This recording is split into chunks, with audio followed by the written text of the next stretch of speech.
تو میں اس پر درود بھیجوں، میں اس پر 10 رحمتیں نازل کروں۔ آپ کی امت میں سے کوئی آپ پر درود بھیجے تو میں اس پر 10 رحمتیں نازل کروں، اور آپ کا امتی آپ پر سلام پڑھے، میں اس پر 10 بار سلام پڑھوں، 10 بار اس پر سلام بھیجو۔ صلو علی الحبیب صلی اللہ علی محمد صلی اللہ علیہ وآلہ وسلم۔ قال اللہ تبارک و تعالی فی القرآن الکریم، اللہ پاک قرآن کریم میں فرماتا ہے،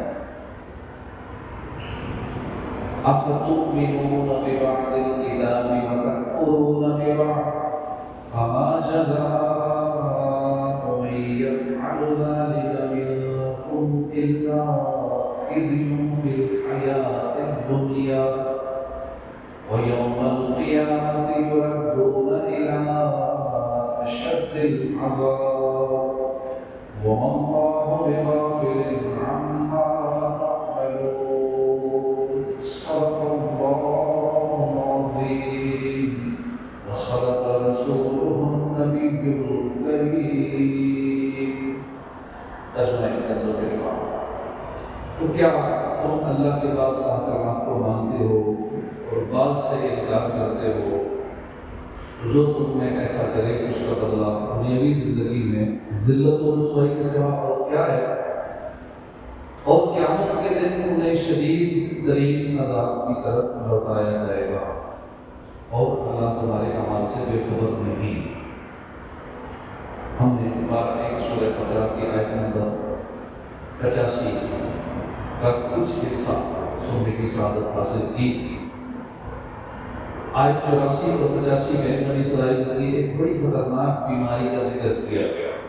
آئیے پہلے آیت کریمہ کا کچھ بیک گراؤنڈ پس منظر سمجھتے ہیں، پھر آیت کریمہ سمجھنے اور اس سے ملنے والے سبق سیکھنے کی سعادت حاصل کریں گے۔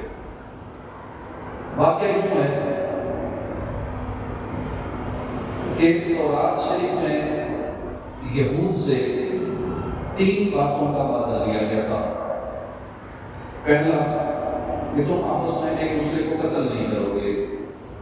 دوسرا وعدہ کہ ایک دوسرے کو جلا وطن نہیں کرو گے، یعنی گھروں سے نہیں نکالو گے۔ اور تیسرا، تم میں سے کوئی شخص قید ہو جائے یا غلام بنا لیا جائے تو اسے خرید کر آزاد کیا کرو۔ یہ تینوں حکم یہود کے آپس میں اتفاق اور اتحاد سے متعلق تھے۔ ان میں باہم بھائی چارے کا اظہار تھا، کسی کو قتل نہیں کرنا، گھر سے بے گھر نہیں کرنا، کوئی قیدی ہو تو اسے آزاد کرانا ہے۔ تینوں حکم اگر یہ مان لیے جاتے ہیں تو ایک بہترین ہم آہنگ اور اتفاق و اتحاد والا ایک مثالی معاشرہ تشکیل پاتا، مگر یہود نے ان تینوں میں سے 2 حکم تو مان لیے، ایک نہیں مانا۔ ہوا یوں کہ اسلام آنے سے پہلے مدینے میں 4 قبیلے تھے، 2 مشرک تھے اور 2 جو تھے وہ یہودی قبیلے تھے۔ اوس اور خزرج، یہ 2 قبیلے جو تھے مشرک تھے، اور بنو قریظہ اور بنو نذیر یہ دونوں یہودی تھے۔ اب معاملہ کچھ یوں ہوا کہ بنو قریظہ نے اوس کے ساتھ دوستی لگا لی اور ساتھ جینے مرنے کی قسمیں کھا لی، اور بنو نذیر نے خزرج کے ساتھ دوستی لگا لی، یعنی ایک مشرک قبیلہ ایک یہودی قبیلہ جن کے آپس میں دوستیاں ہوں۔ ابھی اچھا تھوڑا ذہن میں رکھیے کہ بات سمجھ آ جائے گی۔ بنو قریظہ اوس کے دوست تھے، بنو نذیر خزرج کے دوست تھے۔ اوس اور خزرج کی آپس میں دشمنی تھی، 100 سال تک ان کے آپس میں جنگ چلتی رہی، اتنی لمبی دشمنی۔ جب ان کی آپس میں جنگ ہوتی تو بنو قریظہ اوس کی مدد کے لیے آتے، بنو نذیر خزرج کی مدد کے لیے پہنچ جاتے، تو یوں بنو قریظہ بنو نذیر کے دونوں یہودی تھے یہ آپس میں ایک دوسرے کو قتل کرتے ہیں، اپنے ہی ہاتھوں سے اپنے ہی بھائیوں کے گھر اجاڑ دیا کرتے، حالانکہ تھے دونوں یہودی لیکن چونکہ دوستی کے چکر میں دوستی ایک کی مشرق سے تھی، دوسرے یہودیوں کے قبیلے کے مشرقوں سے دوستی تھی، تو یہ اس دوستی کی خاطر جنگ کرتے تھے اور آپس میں یہودی یہودیوں کو مارتے تھے، مشرق مشرقوں کو مارتے تھے، یہ سلسلہ چل رہا تھا۔ لیکن مزید آگے کیا ہوتا کہ جنگ میں کچھ قیدی بھی بنا لیے جاتے ہیں، جو قیدی ہو جاتے ہیں، دشمن جو ان کا قیدی ہو جاتا، اب یہ اس طرح کرتے کہ ان کو فدیہ دے کر آزاد کرا دیا گیا۔ بنو قریظہ کے جو قید ہوتے کچھ بنو نذیر کے قید ہو جاتے، تو اب یہ اپنے ان بھائیوں کو فدیہ دے کر آزاد کرا لیا گیا۔ لوگوں نے ان سے پوچھا بھائی یہ کیا مطلب ہے؟ عجیب لوگ ہو کہ خود ہی اپنے بھائیوں سے جنگ کرتے ہو اور اس کے بعد جو قیدی ہو جاتے ہیں پھر ان کو فدیہ دے کے قیدی کو چھڑاتے بھی ہو، ایک تو قتل بھی کرتے ہو، ان کے گھر اجاڑتے ہو، ذلت کرتے ہو، پھر ان کو جو قید ہو جاتے ہیں وہ فدیہ دے کے آزاد بھی کراتے ہو۔ یہ کیا ہوا؟ عجیب مطلب سمجھ نہیں آئے گا۔ یہود کہتے ہیں کہ اللہ پاک نے تورات میں ہم سے وعدہ لیا ہے کہ اگر ہمارے یہودی بھائی قید ہو جائیں تو ہم انہیں آزاد کر دیں گے۔ پوچھا تورات میں تو یہ بھی وعدہ لیا گیا ہے تو ہم ایک دوسرے کو قتل نہیں کرو گے، قتل تو کر رہے ہو، اس حکم پہ تو عمل نہیں کر رہے۔ اللہ نے یہ بھی تو حکم دیا ہے، یہ بھی وعدہ لیا ہے، ایک وعدہ چھوڑ رہے دوسرے وعدے پر عمل کر رہے ہو۔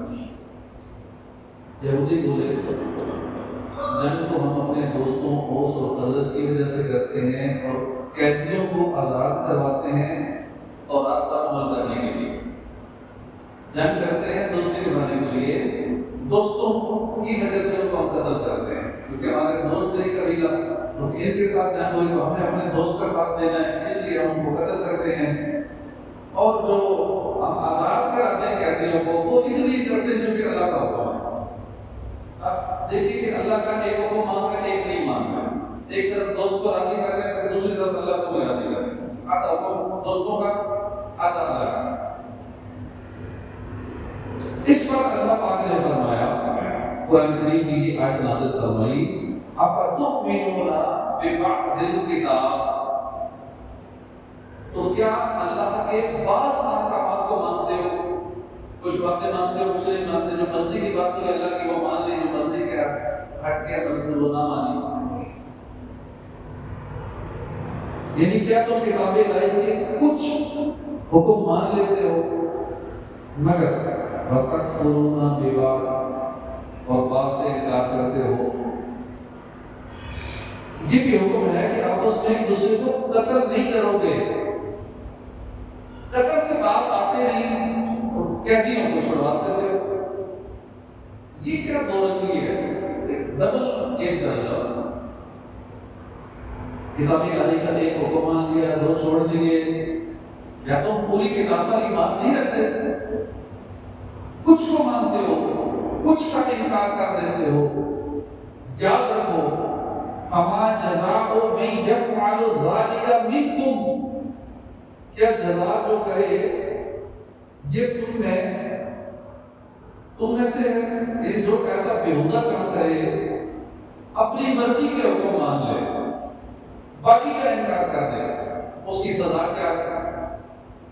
یہی اللہ خزی فی الحیات الدنیا، مگر رسوائی دنیا کی زندگی میں۔ یہ تو دنیا کی سزا ہے، جو اللہ کا حکم آنا مانے گا آنا نہیں مانے گا، دنیا کی زندگی میں اس کی رسوائی ہے، یہ تو دنیا کی سزا ہے۔ آخرت میں کیا سزا ہے؟ فرمایا وَيَوْمَ الْقِيَامَةِ يُرَدُّونَ إِلَىٰ أَشَدِّ الْعَذَابِ، اور قیامت کے دن ان کو شدید عذاب دیا جائے گا۔ یعنی جو اپنی مرضی کا حکم مان لے گا، قرآن میں جو اللہ پاک نے فرمائے ہیں بہت سارے احکامات ہیں، مرضی کے حکم مان لیے باقی چھوڑ دیے، ان کے لیے دو سزائیں ہیں، دنیا میں ذلت ہے، آخرت میں شدید عذاب ہے۔ وَمَا اللَّهُ بِغَافِلٍ عَمَّا تَعْمَلُونَ،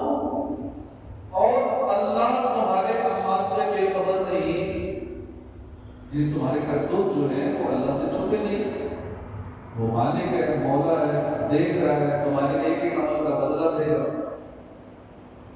یہ آیت کریمہ اور اس کی مختصر سی ہم نے وضاحت سننے کی ساتھ حاصل کی. ویسے تو اس میں بہت ساری باتیں ہیں جو سیکھنے کی ہیں. مثلا اس سے معلوم ہوا کہ ظلم بھی حرام ہے اور ظلم پر مدد کرنا بھی حرام ہے. اوس اور خزرج آپس میں لڑتے، جنگیں کرتے، یہ ان کا ظلم تھا. یہودی ان کی مددگار ہوتے، ان کی مدد کرتے، انہوں نے بھی حرام کام کیا. اسی طرح یہ بھی سبق ملا کہ کسی کی طرفداری میں دین کی مخالفت کرنا بہت برا کام ہے. اسے دنیا میں بھی ذلت ملتی ہے، آخرت میں بھی عذاب ہوتا ہے. لہذا کسی کی طرفداری کرتے ہوئے دین کی مخالفت نہیں کرنی چاہیے. ہمارے یہاں بہت ساری ایسی مثالیں ہیں اس طرح کی طرفداری کی، بہت ساری مثالیں ہیں. مثلا کسی عزیز نے جھوٹ بولا، رشوت لی، ظلم کیا، کوئی بھی برا کام کیا. ہمارے لوگ جانتے ہیں کہ میرے عزیز نے غلط کام کیا، یہ میرا بھائی ہے، میرا بیٹا ہے، میرا رشتہ دار ہے، اس نے واقعی رشوت لی، حرام کام کیا، ظلم کیا، غلط کام کیا. لیکن چونکہ وہ رشتہ دار ہے اس لیے وہ تھوڑا سا اس کا ساتھ دینا ہے. جو چچا ہے، تایا ہے، چھوٹا بھائی ہے، بڑا بھائی ہے، پتہ ہے یہ غلط ہے لیکن پھر بھی اس کی طرفداری کر رہے ہوتے ہیں. اگر خدا نہ خواستہ ہمارے بولنے کے سبب لڑائی جھگڑے ہو سکتے ہوں، خاندان کے حالات بگڑ سکتے ہوں، تو خاموشی اختیار کرنی چاہیے، نہ کہ ہم جھوٹ اور ظلم کی طرفدار ہو جائیں. اسی طرح دو شخص آپس میں پارٹنر ہیں کاروبار میں. ایک شخص جو ہے وہ سودی لین دین کر رہا ہے، ملاوٹ کرتا ہے، دو نمبری کرتا ہے، گڑبڑ کرتا ہے. دوسرا شخص اس لیے خاموش ہے کہ چلو یار اس کی دو نمبری سے فائدہ تو ہو رہا ہے، دونوں کو مال آئے گا، 50-50 کر لیں گے. چپ ہے، خود گڑبڑ نہیں کر رہا لیکن اپنے اس پارٹنر کے غلط کام کی وجہ سے وہ خوش ہے کیونکہ ذاتی فائدہ ہو رہا ہے. پارٹنر جو ہے اس کی طرفداری کر رہا ہے، حرام کام نہیں ناجائز ہے، پھر بھی وہ طرفداری کر رہے ہوتے ہیں. کیوں کر رہے ہوتے ہیں؟ کہ اپنا فائدہ. طرفداری نہیں کریں گے تو گھر والے نقصان ہوگا، گھر بار پہ کر جائے گا. لہذا طرفداریاں نبھا رہے ہوتے ہیں، یہ نہیں دیکھتے کہ اللہ اور اس کے معبود ناراض ہو جائیں گے. آخرت پر بات ہو رہی ہے، جہنم کے عذاب کے مستحق ہو رہے ہیں، بس صرف طرفداریاں نبھا رہے ہیں.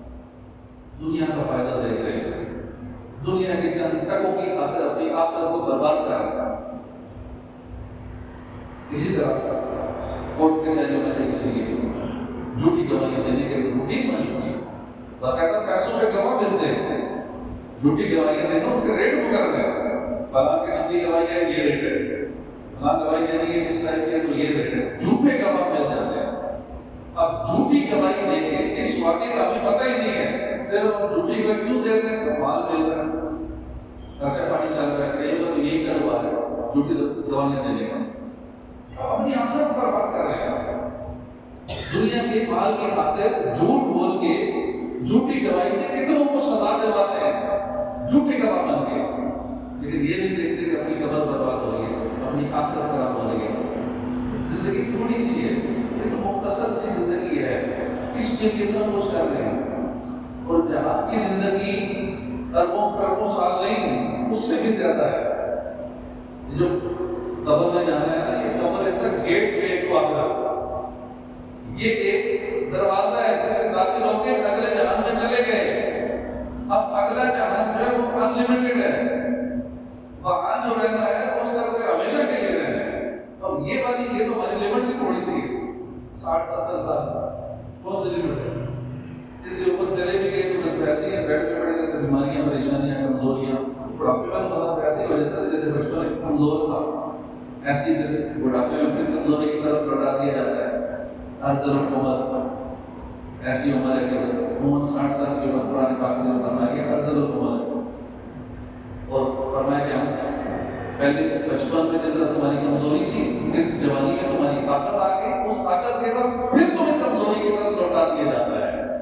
تو انسان اپنی حالت دیکھ لے، 30-40 سال کے بعد، پھر 30 سال کے بعد ہر چیز ڈاؤن ہونا شروع ہوتی ہے، عروج آتا ہے، بس عروج کے بعد پھر سوال شروع ہو جاتا ہے، پھر کمزوری پھر بیماریاں ہیں، پریشانیاں ہی پریشانیاں ہیں۔ اس تھوڑی سی زندگی دیکھا جائے نا، جب 14-15 سال کے بچپن بھی گزر گئے کمزوری میں، نہ پتہ کمانے کے قابل، کسی کا محتاج ہوتا ہے، اپنے والدین کا محتاج ہے، کسی اور کا محتاج ہے، جو کھلائے پلائے جیب خرچہ دے، ہماری مدد کرے، پہلے بنا کسی کا محتاج تھا، بلکہ کئی تو 14-15 سال کے 30-40 سال تک والدین کے محتاج رہتے ہیں، والدین کو پڑھاتے لکھاتے رہتے ہیں۔ اب پڑھنے لکھنے کے بعد 30-35 سال تو پڑھا، اب پڑھنے کے بعد نوکری ڈھونڈنے میں لگے، تبھی والدین کی تو بوجھ ہے، والدین کی تو ان کو پلا کے، اور کئی تو ایسے شادی شدہ ہو جاتے ہیں، پھر بھی والدین ہی ان کو پلا رہے ہیں، لیکن ان کو پھر بھی والدین کی قدر نہیں ہوتی کہ ہمارے والدین بچپن سے ہمیں کھلانے پلانے میں، ہمارا خیال رکھنے میں، ہماری تعلیم میں، ہماری فیسیں دینے میں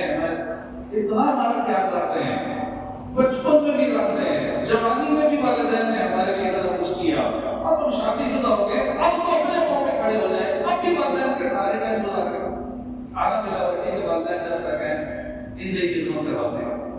اتنی ایسی مثالیں آپ کے ارد گرد موجود ہیں ہمارے معاشرے میں کہ والدین کی خدمت کرنی چاہیے، تھوڑا سا ہوش سنبھالیں، اپنے لیے بھی کمائیں، اپنے والدین کے لیے بھی کمائیں۔ انہوں نے بہت ہماری خدمت کر لی، بہت کچھ کر دیا، اب ان کو سہارا دیں، اب ان کو ریسٹ دیں، اب ان سے کہیں کہ آپ صرف آخرت کی تیاری کریں اور کچھ نہ کریں، ہم ہیں نا خدمت کے لیے۔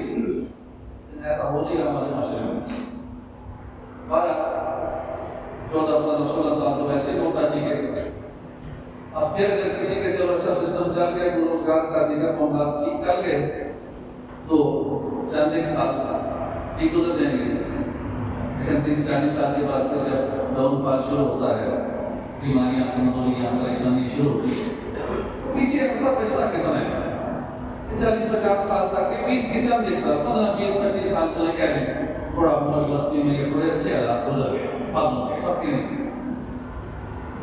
اس کے بعد تو ویسے اگر بات آ بھی گیا، اب بڑھاپا ہے، کمزوری ہے، بیماری ہے، اب دولت آ بھی گئی تو کیا کرے گا اس دولت کا؟ کہ نہ مرضی کا کھانا کھا سکتا ہے، کیونکہ پرہیز کرنی پڑتی ہے، یہ بیماری وہ بیماری، شوگر کا مسئلہ، پریشر کا مسئلہ، بی پی کا مسئلہ، بڑی احتیاط سے چلنا پڑتا ہے۔ اس تھوڑی سی زندگی کے لیے، اس چند سالہ زندگی کے لیے جھوٹ بول کے، جھوٹی گواہیاں دے کے، حرام مال کما کے، دوسروں پہ ظلم کر کے اپنی آخرت برباد کرتے ہیں، یہ کہاں کی عقل مندی ہے؟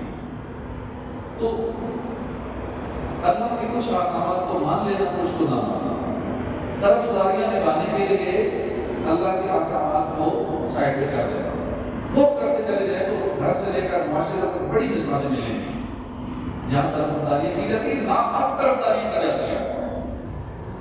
ہمارے بچے کے گلی میں لڑائی کر کے آ جائے نا، دوسروں کے بچوں کی پٹائی کر دیں، ناحق گالیاں نکالیں، گھر شکایت آ جائے تو عموماً اپنے بچے کی طرفداری کی جاتی ہے، لیکن میرا بچہ ٹھیک ہے، بے شک غلطی ہمارے بچے کی ہو، مانتے نہیں ہیں، کیوں نہیں مانتے؟ بچہ ہمارا ہے، اس لیے اس کی غلطی نہیں مانیں گے نہیں، اگر جو بھی الزام لگا ہے سچے الزام ہے، نہیں ہمارا بچہ ایسا ہو ہی نہیں سکتا، کیونکہ وہ ہمارا بچہ ہے، اس لیے ہم غلطی ماننے کو تیار نہیں۔ طرفداری نہ ہم طرفداری میں بات کرتے ہیں رشتے کی وجہ سے، اس طرح کی بڑی مثالیں ہیں، اللہ پاک ہدایت نصیب فرمائے۔ اس سے مزید بچے بھی بگڑ جاتے ہیں، اگر نہ حق طرفداریاں کریں گے تو انصاف کا ترازو ہمیشہ ہاتھ میں رکھیے، یہ بات ذہن میں بٹھا لینی چاہیے کہ جس کے لیے آج ہم ہاتھ چھوڑ رہے ہیں، جس کی ناحق طرفداری کر کے دین کو پیچھے رکھ رہے ہیں، کل روز قیامت یہی شخص جو ہمیں چھوڑ دے گا، یہی شخص جس کو آج ہم نہیں چھوڑ رہے، جس کی طرفداری کر رہے ہیں، ناحق طرفداری کر رہے ہیں، یہ ہمیں چھوڑ دے گا اور روز قیامت کے ہمیں لفٹ نہیں کرائے گا، ایک نیکی بھی ہمیں نہیں دے گا، تو ہم کیوں اس کی خاطر اپنی آخرت کو برباد کریں؟ لہذا اپنا طرفداری سے بچیے۔ اللہ قرآن پاک میں فرماتے ہیں وَلَا يَجْرِمَنَّكُمْ شَنَآنُ قَوْمٍ عَلَىٰ أَلَّا تَعْدِلُوا اعْدِلُوا، اور تمہیں کسی قوم کی عداوت اس پر نہ پائے کہ تم انصاف نہ کرو بلکہ انصاف کرو۔ پھر اس میں حکمت عملی اپنانی چاہیے. ایسا بھی نہ ہو کہ ہم آپ کے نام پر فسادات پھیلانا شروع کر دیں, اور یوں بھی نہ ہو کہ ہم ناحق طرفداریاں شروع کر دیں. اب اس آیت کریمہ سے ایک اور جو عام طریق سے سیکھنے کو ملا وہ قرآن کریم کا یہی خوبصورت جملہ ہے. فرمایا افتؤمنون ببعض الکتاب وتکفرون ببعض. تو کیا تم اللہ کے بعض احکامات کو مانتے ہو, بعض کو نہیں مانتے؟ معلوم ہوا اللہ کی کتاب کو ماننا ہے اور ماننا بھی مکمل ہے. قرآن پاک کو ماننا بھی ہے, مکمل ماننا ہے. ایسا نہیں مرضی کی بات مان لی باقی نہیں مانی. ایک ایک آیت, ایک ایک لفظ پر ایمان رکھنا ضروری ہے. یوں نہیں ہو سکتا جو ہمیں پسند آئے وہ مان لیا, جو ہمیں نہیں پسند قرآن کے احکامات اس کو نہ مانا, ایسا نہیں چلے گا. آج کل ہمارے یہاں ادھوری جہالت اس کا دور ہے. بندہ پورا ہی جاہل ہو وہ سیکھنے کی طرف مائل ہو جائے گا. اسے پتہ مجھے کچھ نہیں آتا, میں نے سیکھنا ہے. لیکن جو ادھورا جاہل ہو نا وہ بڑا خطرناک ہے, وہ اپنا بہت نقصان کر دیتا ہے. بندہ پورا عالم ہو, اگر وہ درست طریقے سے قرآن و حدیث کو سمجھتا ہو, باقاعدہ جس نے عاشقان رسول علماء سے علم سیکھا ہو, وہ خوش نصیب ہے. پورا جاہل ہو وہ بھی سیکھنے کی طرف مائل ہو جاتا ہے. اس کا بھی چانس ہوتا ہے سدھرنے کا, کیونکہ وہ خود کو خالی سمجھ رہا ہے, سیکھنے کی کوشش کر رہا ہے. اور پورا عالم ہو وہ بھی خوش نصیب ہے. تیسرا ہے جو آدھا جاہل ہے. جو آدھا جاہل ہے نا وہ بڑا خطرناک ہے. یہ ذہن رکھیے گا, جہالت اتنی نقصان دہ نہیں ہے جتنی آدھی جہالت نقصان دہ ہے. قرآن کریم کی 2 آیات پڑھ لی, باقی ہزاروں آیتوں سے بھی جاہل ہے. اگر خود کو علامہ فہامہ مفتی سمجھتا ہے, علماء کے ساتھ پیسے کرتا ہے. آج کل یہ ٹرینڈ بڑا عام ہو گیا ہے کہ جو بندہ اپنی فیلڈ میں کامیاب نہیں ہوتا, اچھا ڈاکٹر ہے, اچھا انجینئر ہے, اپنی فیلڈ کا وہ ایکسپرٹ ہے. اب جو کہ اپنی فیلڈ میں ایسا کارنامہ کر نہیں سکا کہ اس کا نام ہو جائے کہ فلاں ڈاکٹر تھا تو اس نے ایسا کمال کر دیا, دنیا میں ایسی چیز ایجاد کر دی, یا فلاں شعبے کا ایکسپرٹ تھا اور اس نے ایک کارنامہ سر انجام دے دیا, اس کا دنیا میں نام ہو گیا. ایسا تو کچھ کر نہیں سکے. اب کیا کرنا تھا؟ ہم کو لگتا ہے دین آسان ہے, چلو دین کی طرف ہو جاتے ہیں, دینی مسئلے چھیڑنا شروع کر دیا. سب کو آسان لگتا ہے تو ہر شعبے والا دینی معاملات میں کام لانا شروع کر دیتا ہے. دین کا مفکر علامہ مفتی بن جاتا ہے, موٹیویشنل اسپیکر بن جاتا ہے, اپنے چینل کھول لیتا ہے, یوٹیوب پہ, ٹک ٹاک پہ, سوشل میڈیا پہ نا لوگوں کو دین سکھا رہا ہے اور کوشش کرتا ہے کہ میری ویورشپ بڑھ جائے, سبسکرائبر فالوور بڑھ جائیں. تو ایسا یونیک کام کیا جائے. وہ پھر ایسے ایسے سوال نکال لائے گا, ایسے ایسے سوال کہ جو عام عوام کو نہیں پتہ کرتے. کمال کا بڑا ذہین آدمی کہ ایسا سوال اٹھایا جائے, کسی کو پتہ ہی نہیں اس کا جواب. حالانکہ وہی سوال وہی جواب سینکڑوں سال پہلے علماء اس پہ پیسے کر کے ڈیسیژن دے چکے ہیں, جس پہ بات ہو گئی, جن کے جوابات علماء نے دے دیے, کتابوں میں لکھے ہوئے ہیں. لیکن چونکہ اس نے ویورشپ حاصل کر دی ہے, اس لیے ایسی نئی بحث کو چھیڑ دے گا. لوگ سمجھے کہ بڑا علامہ مام ہے, نہیں پڑھ نکال لیتے کسی کو. ہم نے سنی نہیں ایسی بات کسی بھی مولوی سے, کسی مفتی سے, یہ کوئی بڑا اہل علم بندہ ہے. حالانکہ عوام کو تو پتہ نہیں ہے کہ یہ باتیں تو ہو چکی, یہ 100 سال پہلے, 200 سال پہلے, 500 سال پہلے, 1400 سال پہلے, یہ ساری باتیں تو ڈن ہو گئی. یہ سارے اصول و ضوابط قرآن و حدیث کے, مجتہدین کے, علماء کے تو فیصلے ہو چکے ہیں. لیکن اپنی دنیا بنانے کے لیے, چار فالوور بڑھانے کے لیے, ٹرینڈنگ میں آنے کے لیے یہ سارا کچھ کیا جاتا ہے. ہم لوگ پیسوں میں پیچھے چل رہے ہوتے ہیں. اردو کی 4 کتابیں پڑھ لی اور ہمیں کام کرتے ہیں جی مجھ سے بڑا مجھے عالم دنیا میں پیدا ہی نہیں ہو. یہ جو ادھوری جہالت ہے نا, یہ بندے کو بیوقوف بنا دیتا ہے. ایسے شخص کو سمجھانا آسان نہیں ہوتا جو آدھا جاہل ہوتا ہے. ایک مرتبہ اللہ کے نبی موسیٰ علیہ السلام تیز کہیں سے گزر رہے، جلدی تیزی سے قدم اٹھا کے جا رہے تھے، ایک شخص ملا، کہا علی جان اتنی تیزی سے آپ کہاں تشریف لے جا رہے ہیں؟ فرمایا کہ میں نے ایک بیوقوف دیکھ لیا ہے، میں اس سے دور بھاگ رہا ہوں۔ حضور آپ تو مردے زندہ کرتے ہیں، آپ کیسے جانے؟ مادر زادندوں کو آپ شفا دے دیتے ہیں، کوڑیوں کو شفا دیتے ہیں، بیوقوف آدمی سے آتا ہے، اس سے دور بھاگ رہے ہیں۔ آپ نے فرمایا کہ مردے زندہ کرنا آسان ہے، بیوقوف بندے کو سمجھانا مشکل ہے۔ اللہ کے نبی بیوقوف سے دور بھاگ رہے ہیں، اور فرمایا مردے زندہ کرنا آسان ہے، بیوقوف بندے کو سمجھانا مشکل ہے، اس لیے بیوقوف بندے سے جان چھڑانی چاہیے، بیوقوف بندے سے بحث نہیں کرنی چاہیے۔ جاہل ہے وہ اڑا رہے گا، جتنی مزید دلیلیں دے وہ اپنی بات پہ اڑا رہے گا، نہیں مانے گا۔ قرآن سے اپنی دلیلیں دے دیں، حدیثوں سے دلیلیں دے دیں، نہیں مانے گا، جاہل ہے۔ یہ ادھوری جہالت ہے۔ ایک مذہب فرقہ ہے خارجی، یہ فرقہ مولا علی کے دور خلافت میں تھا۔ یہ لوگ بھی آتے جائیں گے، اب ان کی بیوقوفی کی انتہا دیکھیں کہ انہوں نے مولا علی مشکل کشا شیر خدا پر کفر کا فتویٰ لگا دیا۔ جن کے چہرے کو دیکھنا عبادت، وہ مولا علی ہے، جن کی محبت جو ہے وہ ایمان میں سے ہے، جن سے بغض رکھنا بندے کو دائرہ اسلام سے بندے کے ایمان کو ختم کر دیتا، وہ مولا علی شیر خدا، اونچی شانوں والے مولا علی، ان پر کفر کا فتویٰ لگا دیا۔ جن کا بغض بندے کو منافق بنا دیتا ہے، وہ مولا علی جو پکے جنتی ہیں، قطعی جنتی ہیں، ان پر کفر کا فتویٰ لگا دیا جاہلوں نے۔ کیوں فتویٰ لگایا؟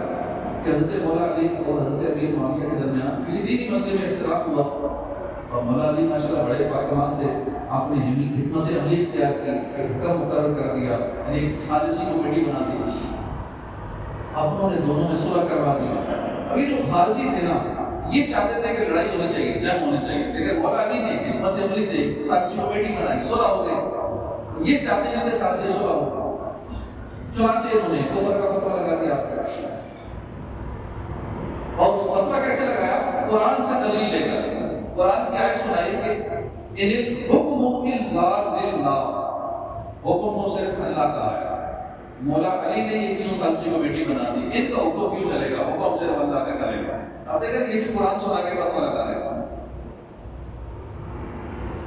اب جہالت کی انتہا دیکھیے، خدا جب عقل لیتا ہے تو جہالت آئی جاتی ہے۔ ایک مولا علی نے یہاں بھی حکمت عملیہ بنائی۔ آپ نے ایسا کہا کہ جو حضرت عبداللہ بن عباس جو قرآن کے مفسر تھے، سلطان المفسرین کہا جاتا ہے ان کو، حضرت عبداللہ بن عباس ترجمان قرآن آپ کا لقب ہے، ان کو ان خارجیوں کے پاس بھیجا سمجھانے کے لیے۔ اگر تشریف لے گئے، ان کی بات سنی، تو فرمایا کہ کیا تمہیں قرآن کی صرف ایک ہی آیت آتی ہے، باقی آیتیں نہیں پڑھی؟ سورہ مائدہ کی آیت نمبر 95 نہیں پڑھی؟ اللہ پاک نے فرمایا ہے کہ اگر کوئی حالت احرام میں کوئی جانور مار دے، مثلا کسی نے خرگوش مار دیا، اب حکم یہ ہے کہ خرگوش کی قیمت صدقہ کرے۔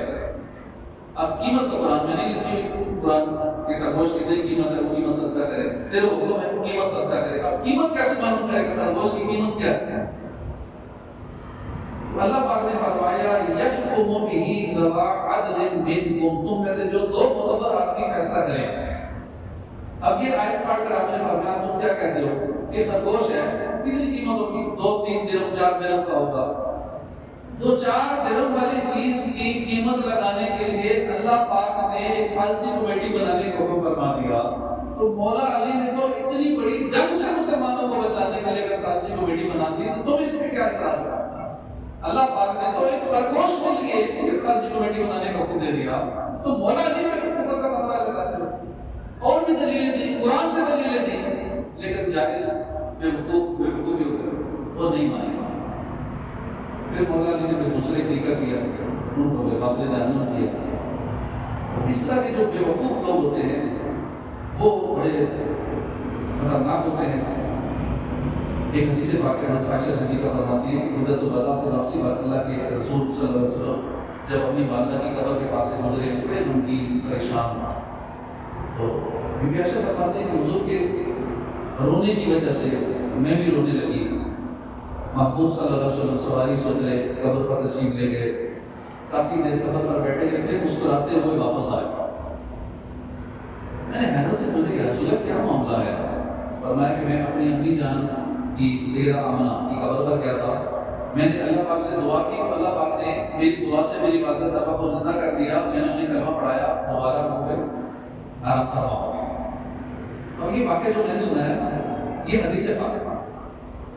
ایک شخص سوشل میڈیا پہ بیٹھا تھا تو اس واقعے سے متعلق اس سے سوال ہوا. اب اس کی بے وقوفی دیکھیے, تو فوراً بولا کہ ایسا نہیں ہو سکتا. یہ حدیث اس کو بتائی گئی کہ والی کہتا ایسا نہیں ہو سکتا. کیوں نہیں ہو سکتا؟ قرآن کی دلیل نہیں. کہنے لگا کہ وہ حرام علی قریۃ اہلکناھا انہم لا یرجعون, اور جس بستی کو ہم نے ہلاک کر دیا اس پر حرام ہے کہ لوٹ کر نہ آئیں. کیونکہ قرآن کہہ رہا ہے کہ جو مر گیا وہ پلٹ کے نہیں آئے گا. اب یہ ہو ہی نہیں سکتا کہ حضور کی والدہ دوبارہ زندہ ہو سکے یا حضور ان کو زندہ کر سکے. یہ ہو ہی نہیں سکتا کیونکہ قرآن یہ فرما رہا ہے. اور عام بندہ جو ہے وہ قرآن کے آگے چپ ہو جاتا ہے. جب قرآن کی آیت کسی کو سنا دی جائے اللہ کہتے ہیں بس اس سے آگے فائنل کچھ بھی نہیں, قرآن فائنل ہے. لیکن یہ نہیں پتا ہوتا کہ جو مطلب آیت سنا رہے یا دو ہی سنا رہے, یہ اور 10 آیتیں چھوڑ رہے ہیں, ہمیں ایک آیت سنا کے ہمارا عقیدہ خراب کرنے کی کوشش کر رہے ہیں. اب دیکھیے کتنا سخت ہے یہ کہ عام مسلمان جب یہ آیت کریمہ سنے گا وہ بار اٹھے گا بھائی قرآن نے فرما دیا تو ڈسکور تو ہو ہی نہیں سکتا, لہٰذا مر کر زندہ ہونا یہ تو ممکن ہی نہیں. مگر دیکھیے اس کے حقوق نے ایک آیت کو لے لیا, درجنوں آیتوں کو چھوڑ دیا. یہ ادھوری جہالت ہے. سورہ بقرہ کو پڑھیں, اس سورہ بقرہ کا نام یہ گائے کے نام پر ہے, بقرہ گائے کو کہتے ہیں. اور اس میں جو واقعہ ہے اس میں صاف صاف یہ لکھا ہو کہ گائے کے گوشت کا ٹکڑا مرے ہوئے شخص کو لگایا گیا تو مرا ہوا شخص زندہ ہو گیا. گوشت کا ٹکڑا مردہ کو لگایا گیا تو وہ زندہ ہو گیا. اسی طرح دوسرے پارے میں ذکر ہوا کہ ایک دو نہیں بلکہ 70,000 بنی اسرائیلی جن کو ہلاک کر دیا گیا تھا ان کو حضرت حزقیل علیہ السلام کی دعا سے زندہ کیا گیا. 70,000 بنی اسرائیلیوں کو حضرت حزقیل کی دعا سے زندہ کیا گیا. اور اللہ پاک فرماتا ہے وقال لهم الله موتوا ثم احياهم, تو اللہ نے ان سے فرمایا کہ مر جاؤ پھر انہیں زندہ فرما دیا. دیکھیے 70,000 کے مر کر زندہ ہونے کا ذکر قرآن میں موجود ہے. اب بتائیے حضرت حزقیل کی دعا سے اگر 70,000 مردے زندہ ہو سکتے ہیں تو کیا محبوب مصطفیٰ پیارے آقا صلی اللہ علیہ وسلم کی دعا سے آپ کی والدہ نہیں زندہ ہو سکتے؟ ایک نبی کی دعا سے 70,000 زندہ ہو سکتے ہیں. گوشت کا ٹکڑا لگانے سے وہ مردہ زندہ ہو سکتا ہے, تو کیا اللہ کے محبوب کی دعا سے آپ کی والدہ زندہ نہیں ہو سکتی؟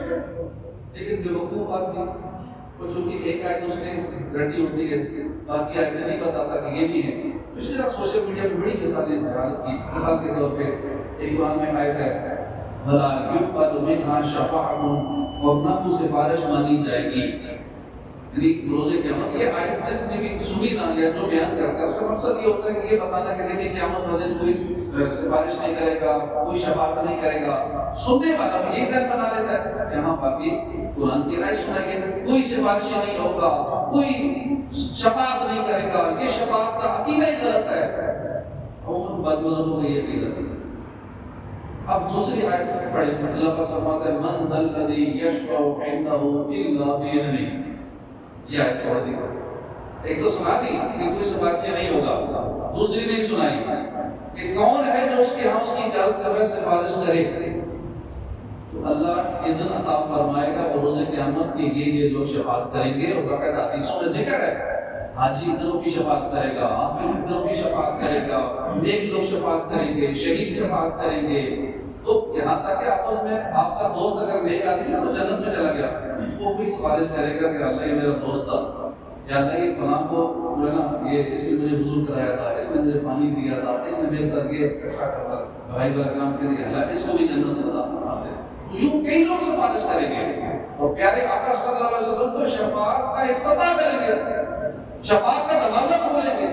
تو اس طرح کی اور بہت ساری آیتیں ہیں کہ لوگ ایک آیت سنا کے کبھی حضور کے علم غیب پہ اعتراض کر دیتے ہیں کہ کوئی غیب نہیں جانتا اللہ کے سوا، باقی ساری آیتیں بھول جاتے ہیں کہ اللہ جس کو چاہتا ہے غیب کے علم عطا فرماتا ہے. اور اس طرح کی کئی آیتیں، یعنی ادھورا قرآن سناتے ہیں، باقی آدھی آیتیں یا کئی بیسیوں آیتیں نہیں سناتے اور بندے کا عقیدہ خراب کرتے ہیں. اس لیے صرف اہل حق عاشقان رسول علماء کو ہی سنیں. ایسے لوگوں سے بچیں جو ادھورا قرآن سناتے ہیں، جو عقیدہ خراب کرتے ہیں. میلاد منانا حرام ہے، گیارہویں حرام ہے، شفاعت کا عقیدہ کوئی شفاعت نہیں کرے گا، اس طرح کی باتیں جو بھی کرتا نظر ہے سمجھ لیں کہ یہ ادھورا جاہل ہے، ادھورا قرآن سنانے والا ہے.